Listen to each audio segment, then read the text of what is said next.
Welcome to the Genius Factory. Enjoy the video. In this video, I will explain how to change your Toyota Corolla brake pads.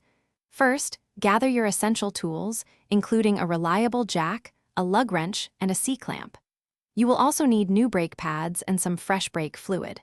Remember, safety is paramount, so always use sturdy jack stands to secure your vehicle before starting any work. Now, let's get those old pads out. Begin by loosening the lug nuts on the wheel you're working on.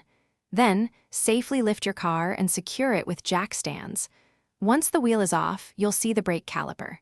Carefully unbolt it, usually with 2 bolts, and then you can slide out the old, worn brake pads.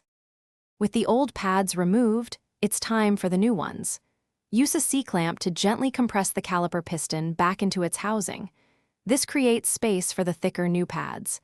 Next, insert your new brake pads into the caliper bracket, ensuring they fit correctly. Finally, reattach the caliper and tighten all bolts securely. You're almost done. Reinstall the wheel and carefully lower your vehicle. Before driving, pump the brake pedal several times until it feels firm. This sets the new pads against the rotor.